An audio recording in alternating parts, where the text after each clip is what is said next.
اب اگلے عشرہ میں شب قدر آ رہی ہے جو 21 23 25 27 29 میں سے ایک رات ہوتی. ہمارے پاکستان میں صرف 27 کو لوگ جاگ رہے ہوتے ہیں. جاگو 27 کو جاگو، لیکن میں کہتا ہوں میرے نبی کا فرمان ہے شب قدر 5 راتوں میں گھومتی ہے، کبھی 21 کبھی 23 کبھی 25 کبھی 27 کبھی 29، ان 5 راتوں میں گھومتی ہے. تو آپ 5 راتیں جاگ لو، آپ کو شب قدر مل گئی. اور شب قدر کا بیک گراؤنڈ کیا ہے؟ میرے نبی نے فرمایا بنو اسرائیل میں 4 انبیاء نے 80 سال یا 4 مجاہدین نے 80 سال اللہ کے راستے میں جہاد کیا. تو صحابہ کہنے لگے یا رسول اللہ ہماری تو عمریں بھی 80 سال نہیں ہوتی، تو ہم ان کے برابر کیسے ہوں گے؟ تو ابھی ان کا یہ سوال باقی ہے اور مجلس باقی ہے کہ جبریل آ گئے کہ یا رسول اللہ بشارت دیں اپنی امت کو کہ اللہ کہہ رہے ہیں انا انزلناه فی لیلۃ القدر وما ادراک ما لیلۃ القدر لیلۃ القدر خیر من الف الشہر. چلیں ہم آپ کو ایک رات دیتے ہیں، آپ کی امت کے مرد عورت جاگ لیں، 80 سال سے زیادہ اجر لکھ دیا جائے گا. 80 سال کے برابر نہیں کہا، خیر اس سے زیادہ. تو آپ سب یہ جتنے میری بات سن رہے ہو میڈیا کے ذریعے سے جا رہی ہے، یہ 5 راتیں ضرور جاگ لیں. چھوٹی چھوٹی راتیں ہیں، تراویح سے فارغ ہوں تو 3-4 گھنٹے کی رات باقی رہ جاتی ہے. کچھ نفل پڑھ لو، کچھ قرآن پڑھ لو، کچھ دعا مانگ لو، کچھ ذکر کر لو، اور لوگوں کو معاف کر دو. معاف کرنا بھی بہت بڑا عمل ہے، ورنہ عمل رک جائے گا، عمل رک جائے گا. معاف کر دو. ایک صحابی کہنے لگے یا رسول اللہ، ایک صحابی کہنے لگے رات کو تہجد میں یا اللہ تیرے نبی نے کہا ہے میں صدقہ کروں، تو میرے پلے تو شاید کوئی نہیں، میں صدقہ کی کرا. اچھا چل میرے مولا جس نے میری بےزتی کی میں نے سب کو معاف کیا، میرا اے صدقہ قبول کر. فجر کی نماز میں آئے، آپ نے نماز کے بعد اعلان کیا بھائی رات کو صدقہ کس نے کیا ہے؟ سارے چپ بیٹھے رہے، کسی نے نہیں کیا. پھر آپ نے واضح کیا رات کو اپنی عزت کا صدقہ کس نے کیا ہے؟ یہ کھڑے ہو کہ یا رسول اللہ. اور آپ کی باتیں سن کر شوق پڑا کہ کو مال لگاؤں، مال تھا نہیں. میں کہا چل میرے مولا میں اپنی عزت دہی صدقہ کرنا. تو میرے نبی نے فرمایا تیرا اللہ نے قبول صدقوں میں لکھ دیا ہے یہ عمل. شب قدر میں معاف کرو. دل میں بغض ہو تو اٹک جائے گا معاملہ. 4 آدمیوں کی بخشش نہیں ہوتی. اللہ نہ کرے کوئی ہم میں سے کوئی ہو تو میں بتا دوں تاکہ وہ ابھی سے توبہ کر لے. مدمن خمرن، شب قدر میں جبریل اترتے ہیں، فرشتے اترتے ہیں، ساری دنیا میں پھیل جاتے ہیں. پھر جو لوگ دعائیں کر رہے ہیں نمازیں پڑھ رہے ہیں ان کے ساتھ آمین کہتے ہیں. پھر جب سحری کی صبح صادق کی اذانیں ہو جاتی ہیں تو سارے فرشتے اکٹھے ہوتے ہیں، جبریل سے پوچھتے ہیں کیا ہوا؟ تو جبریل کہتے ہیں اللہ نے سب کو معاف کر دیا، 4 آدمیوں کا کیس پینڈنگ. تاریخ ڈل گئی، تاریخ ڈل گئی کہ یہ جب تک یہ کام کر رہے ہیں معافی نہیں، چھوڑ دیں گے معاف. جو کون ہے کہ مدمن خمرن، شراب پینے والا، اس کی معافی نہیں ہوتی شب قدر میں. تو کوئی اللہ نہ کرے کوئی ہے تو توبہ کر. ہر خواہش جسے آپ دنیا میں تصور کرتے ہو اس کو اللہ نے حلال طریقے سے جنت میں تیار کر کے رکھا ہوا ہے. کہتا یہ شراب چھوڑو، تمہارے منہ سے بدبو، بے ہوش ہو رہے، پیشاب نکل رہے، تم آؤ میرے پاس. وسقاہم ربہم شرابا طہورا، تیرا رب تمہیں خود اپنے ہاتھوں سے پلائے گا. دیکھو کل والدیہ، ماں باپ کا نافرمان بخشش شب قدر بھی نہیں بخشوا سکے گی. ماں باپ کا نافرمان. میرے نبی نے فرمایا جب لوگ جنت میں جائیں گے نا تو اویس کرنی بھی جا رہے ہوں گے. اویس کون ہے؟ اویس بن عامر من مراد من قرن من الیمن. یہ میں نے آپ کو ان کا پورا جغرافیہ ان کی پوری آپ کی میں نے آپ کو ان کی بتا دی ہے بایوگرافی. اویس نام ہے، عامر کے بیٹے ہیں، مراد قبیلہ ہے، قرن اس کی شاخ ہے، اور یمن ان کی رہائش ہے. میں ان کی بستی گیا 3 سال پہلے جہاں وہ پیدا ہوئے. اویس کرنی جہاں پیدا ہوئے میں وہاں گیا تھا. انہوں نے ماں کی حد درجہ خدمت کی، وہ آسمانوں تک پہنچی. یہ میرے نبی کی خدمت میں حاضر نہیں ہو سکے، آسمانوں سے جبریل پہنچے.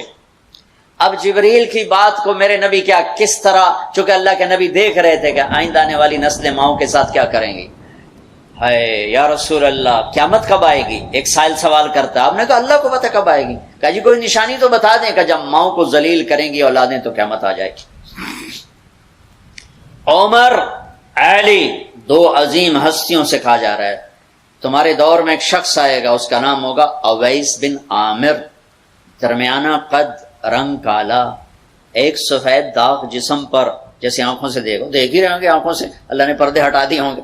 تو آئے گا اور جب وہ آئے تو تم دونوں نے اس سے دعا کروانی. اللہ کی قسم حضرت عمر اور حضرت علی کو اویس کی دعا کی ضرورت نہیں تھی. یہ آپ کو پیغام پہنچانے کے لیے ہے کہ ماں کا کیا مقام ہے. تو وہ حضرت عمر حیران ہو کے دیکھنے لگے کہ کیا کی جاندے نے ایسی دعا کروا. صحابی کو تو کوئی پہنچ نہیں سکتا، پھر صحابی بھی عمر اور علی جیسا. آپ نے کہا عمر علی. اویس نے ماں کی خدمت کر کے اللہ کو اس طرح خوش کر دیا ہے جب وہ ہاتھ اٹھاتا ہے اللہ کبھی خالی نہیں لوٹاتا. حضرت عمر ہر سال حج میں جاتے، 10 سال خلیفہ 10 سال حج کی. کوئی اویس پتہ نہیں چلتا. ایک دن سارے حاجی لائن حاضر کر لیے، تھوڑے سے تو آتے تھے. ابھی کھڑے ہو جاؤ. ہاں بھائی سب بیٹھ جاؤ. یمن والے کھڑے رہو، پھر اور تھوڑے ہو گئے. ہاں بھائی یمن والے سارے بیٹھ جاؤ، صرف مراد قبیلہ کھڑا رہے، پھر بالکل تھوڑے ہو گئے. ہاں بھائی مراد والے سارے بیٹھ جاؤ، صرف مراد کی سب کاسٹ، شاخ، قرن. تو ایک آدمی بچا. اچھا تم قرنی ہو؟ کہ جی. اویس کو جانتے ہو؟ کہ جی جانتا ہوں، میرے بھائی کا بیٹا ہے، بھتیجا سگا، لیکن وہ تھوڑا ہلے ہوئے ہے. تجھ کیوں پوچھ دو؟ حضرت عمر فرمایا میں تو ہلے ہوا لگتا پہ ہے.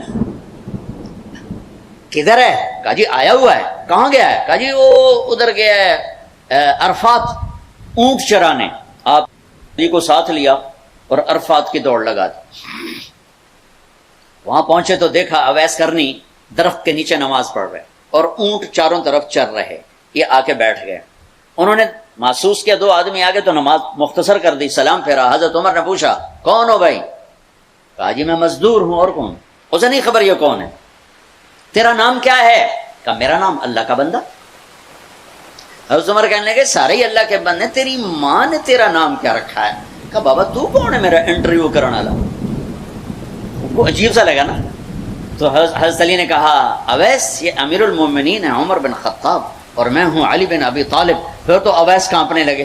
کہا جی میں معافی چاہتا ہوں، بہت معافی چاہتا ہوں، میں تو آپ کو پہچانتا نہیں تھا، میں تو پہلی دفعہ آیا. حضرت عمر نے فرمایا تو یا نا اویس؟ کا جی میں اویس. کا ہاتھ اٹھا ہمارے لیے دعا کر. وہ رونے لگے کہ میں دعا کروں؟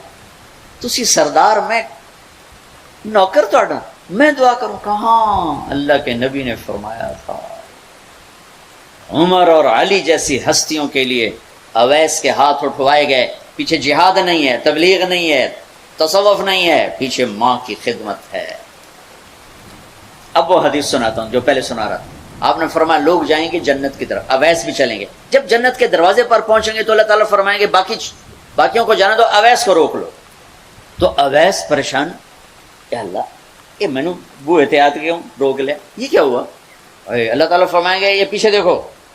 پیچھے دیکھیں گے تو جہنم میں کھڑے ہوں گے کروڑوں اربوں کی تعداد. تو میرا اللہ فرمائے گا اویس تیری ایک نیکی نے مجھے بڑا خوش کیا ہے، ماں کی خدمت. تو انگلی کا اشارہ کر، جدھر جدھر تیری انگلی پھرتی جائے گی نا سب کو تیری طفیل جنت میں ڈال دوں گا. ہوئی یہ وہ ماں ہے جو کراچی کے ہر گھر میں ذلیل ہو رہی ہے، اور پنجاب کے ہر گھر میں، سندھ بلوچستان کوئی نصیبوں والی مائیں ہیں جن کو آنکھوں کی ٹھنڈک اولاد ملی ہے، ورنہ زہریلے سانپ ہیں. ابھی میں رائے گڑھ میں تھا تو ایک خاتون کا خط آیا اسلام آباد سے. لگتا تھا اس نے آنسو سے لکھا تھا خط کہ مجھے میرے بیٹوں سے بچاؤ، مجھے میرے بیٹوں سے بچاؤ، یہ تباہ ہو جائیں، یہ غارت ہو جائیں. ماں یہ کہہ رہی ہو تو کہاں تک انہوں نے ماں کو پہنچا دیا؟ ماں کا نافرمان، شراب پینے والا ماں کا نافرمان. بھائی کوئی ہے توبہ کر لے. ماں باپ دونوں، والدین دونوں. تیسرا رشتہ داروں سے لڑنے والا، بہنوں سے لڑا ہوا، بھائیوں سے لڑا ہوا، چاچوں سے لڑا ہوا، ماموں سے لڑا ہوا، بیوی سے لڑا ہوا، بیوی خامن سے لڑی ہوئی. جہاں رشتوں میں لڑائی ڈالنے والا ہے، جو عورت ہے یا مرد ہے، رشتوں میں لڑائی ڈالنے والا پینڈنگ ہو جائے گا، نہیں معاف ہوگا. کہ تو میرے بندوں کو معاف نہیں کرتا، مجھ سے معافی مانگتا. بھائی بہنوں کوئی کسی سے لڑا ہوا ہے تو اللہ کے واسطے رمضان کی محنت ضائع ہو جائے، شب قدر کا جاگنا ضائع ہو جائے، اس سے بہتر یہ ہے کہ ہم صلح کر دیں، معافی مانگ لیں، معاف کر دیں، سینے سے لگا لیں، درگزر کریں۔ میرے اللہ کو آپس کی نفرت، دیکھو چوری ڈاکہ بڑے گناہ ہیں اور معاشرے میں انتہائی ذلیل سمجھے جاتے ہیں، اس سے زیادہ اللہ کی نظر میں انسان گرتا ہے جب اپنے دل میں بغض پالتا اور نفرت پالتا، کسی کو حقیر جاننا، کسی کو تانے دینا، کسی کو گولیاں مارنا۔ اس لیے میں گزارش کرتا ہوں آپس کے بغض ختم کرو، خاص طور پر خونی رشتوں کے بغض ختم کر کے گلے لگو، معاف۔ خامد اور بیوی، ان کی آپس کی لڑائی سارے خاندان کو تباہ کر دیتی، اور ہمارا سارا اس وقت خاندانی نظام ٹوٹا ہوا ہے، غصے بڑھے ہوئے ہیں، ہماری غذائیں گندی ہیں، غذا کا اثر پڑتا ہے، سموسے، پکوڑے، فاسٹ فوڈ۔ دیکھو میں نے سانس لیا، پھر باہر نکالا، میں نے اندر کس کو لیا؟ آکسیجن، باہر کسے نکالا؟ کاربن ڈائی آکسائڈ۔ جب کاربن ڈائی آکسائڈ نہ نکلے تو آدمی مر جاتا ہے۔ کاربن ڈائی آکسائڈ رک جائے تو آدمی مر جاتا ہے۔ یہ جتنے کولڈ ڈرنکس ہیں سب میں کاربن ڈائی آکسائڈ ہے جو آپ خود اپنے اندر لے جا رہے ہیں، تو مزاجوں میں غصہ بڑھ رہا ہے، تیزابیت بڑھ رہی ہے۔ پھر جتنی فاسٹ فوڈز ہیں یہ سب مزاج گندا کر رہی ہیں۔ مزاج، اللہ کے واسطے چسکوں کے پیچھے نہ پڑو، نیچرل غذاؤں پہ آؤ۔ میرا اللہ نے کہا والتین والزیتون، مجھے قسم ہے زیتون کی اور انجیر کی۔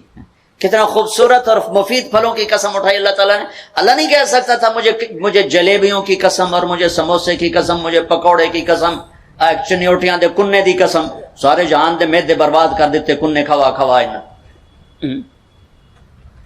اللہ نے کتنی اچھی خوبصورت غذاؤں کی قسم اٹھائی ہے۔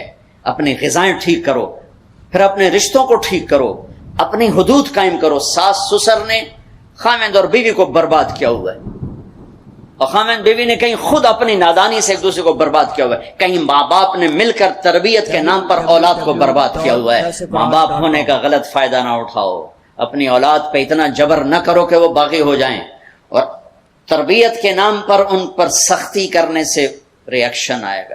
اپنے نبی کی سیرت پڑھو، یہ لمبا مضمون ہے، اب بیان کرنے میں صرف اشارے دے رہا ہوں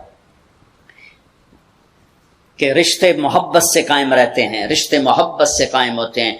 اللہ کا فضل ہے، میں نے اللہ کے نبی کی زندگی کو پڑھا ہے، شوق سے پڑھا ہے، آپ کے گھر کو پڑھا ہے، آپ کے گھرانے کو پڑھا ہے، اہل البیت کو پڑھا ہے، لیکن میرا دعویٰ نہیں کہ میں نے سب کچھ پڑھا ہے، سب کچھ نہیں۔ جتنا میں نے پڑھا ہے کسی ایک جگہ میں نے نہیں دیکھا میرے نبی نے حسن حسین کو ڈانٹا ہو، یا ان کو بٹھا کے نصیحت، بچوں یہ نہیں کرنا، یہ کرنا ہے، یہ نہیں کرنا، یہ کرنا، پیار دیا۔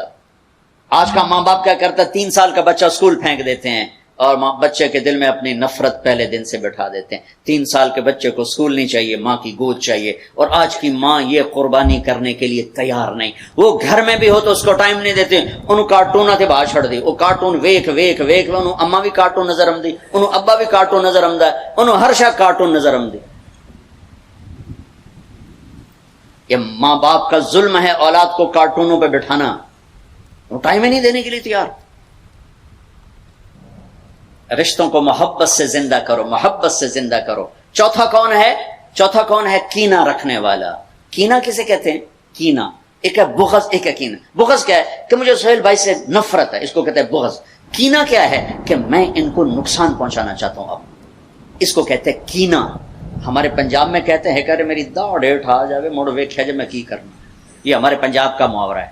ایک باری میرا ہاتھ پاون دے پھٹے منہ تہاڈی داڑ دا۔ میرا نبی کہتا کینہ ہوگا تو شب قدر میں بھی بخشش نہ ہوگی۔ تو میرے بھائی بہنوں، کسی کو نقصان پہنچانا، کسی کا بغض، رشتہ داروں سے قطع تعلق، ماں باپ کی نافرمانی، شراب کا پینا، یہ شب قدر کو بھی بے قیمت کر دیں گے۔ تو اب اگلا عشرہ شروع ہونے والا ہے، اللہ نہ کرے کسی بھائی بہن میں یہ مسئلہ ہو، اس سے توبہ کرو تاکہ ہمارا عشرہ وہ جہنم سے خلاصی کا بن جائے، اور عید کی رات ہمارے لیے بھی اعلان ہو جائے کہ جاؤ بخشائے گھروں کو چلے جاؤ۔ سارے بھائی اس کی نیت کر لو، تھوڑی سی دعا کر لیتے ہیں چونکہ افطاری کا ٹائم قریب آ گیا ہے۔ درود شریف پڑھ لو۔ اللہم لک الحمد کما انت اہلہ وصلی علی محمد کما انت اہلہ وفعل بنا ما انت اہلہ انک اہل التقوی و اہل المغفرہ۔ اے میرے رب، یہ سب روزہ رکھنے والے مرد عورت تیری بارگاہ میں جمع ہیں، اور ہمارا میزبان بھی ایک سخی آدمی ہے، تجھے سخی سے پیار ہے یا اللہ، تو ہم سب کے روزے کو قبول فرما، ہماری رات کی تراویح کو قبول فرما، اور یا اللہ ہمیں امت بنا دے، یا اللہ ہمیں امت بنا دے، ہمارے بغض مٹا دے، ہماری نفرتیں مٹا دے، یا اللہ ہماری دنیا بھی اچھی کر دے، ہماری آخرت بھی اچھی کر دے، یا اللہ جو ہمارے دوست احباب بیمار ہیں، جتنے بھی اہل ایمان بیمار ہیں، سب کو صحت عطا فرما، جو سودی قرضوں میں جکڑے گئے انہیں اس سے نجات عطا فرما، جو سود میں پھنس گئے انہیں اس سے نجات عطا فرما، جن کے بچے بچیاں جوان ہیں ان کے رشتے نہیں مل رہے ان کو نیک رشتے مقدر فرما، ہمیں اپنی محبت دے، اپنے حبیب کی محبت دے، مخلوق کی وہ محبت جو تجھ سے جدا کر دے، مخلوق کی وہ محبت جو تیرے نبی سے جدا کر دے، ہم اس سے پناہ مانگتے ہیں، ہم اس سے پناہ مانگتے ہیں، ہم اس سے پناہ مانگتے ہیں۔ اے میرے مالک اپنی محبت دے دے، اپنے حبیب کی محبت، میرے مالک یہ دل تیری محبت کو جانتا نہیں ہے یا اللہ، اور چیزوں کی محبت میں پھنسے ہوئے ہیں، اور تیری محبت کو جانتے نہیں ہیں، تیرے حبیب کی محبت کو جانتے نہیں ہیں۔ تجھے تیری رحمتوں کا واسطہ مرنے سے پہلے اس دل کو اپنی محبت سے آباد کر دے، اپنے حبیب کی محبت سے آباد کر۔ ہم یہ خالی دل لے کے نہیں مرنا چاہتے، یہ خالی دل لے کے نہیں مرنا چاہتے، یہ گندا دل لے کے نہیں مرنا چاہتے۔ اس وقت تو نے عرش کے فرشتوں کو بھی کہا کہ روزے والوں کی دعا پہ آمین کو، اتنے بڑے مجمع کو لے کر میں تیری منت کرتا، ہمیں اپنی محبت سے ہمارے دلوں کو ٹھکرا نہ دینا، اس میں غیروں کی محبت ہے، ہمیں دھتکار نہ دینا، ہمیں ٹھکرا نہ دینا، ہمیں دھتکار نہ دینا، ہر تمنا دل سے رخصت ہو، اب تو آجا، اب تو خلوت ہو گئی، ساری دنیا ہی سے وحشت ہو گئی، اب تو آجا، اب تو خلوت ہو گئی، ہمارے دلوں میں یا اللہ ایمان کا نور بھر دے، اپنی محبت اپنے حبیب کی محبت سے انہیں آباد کر دے، یہ گندے دلوں کے ساتھ نہیں مرنا چاہتے، نہیں مرنا، تیری بڑی مہربانی، زندگی میں ایسی کی طلب میں شام ہونے کو دل تیری محبت سے روشنا، مہربانی کر دے، مہربانی کر دے، تو نہیں اپنی محبت کو تقسیم کیا، تو نہیں اپنے بندے بندیوں میں سے دلوں کو چنا، آج ہم تیری آنسوؤں کے ساتھ محنت کرتے، ہمارے دلوں کو پسند کر لے، آج انہیں اپنی محبت کا عرش بنا دے، اپنے حبیب کی محبت کا مسکن بنا دے، یا رب یا رب یا رب یا رب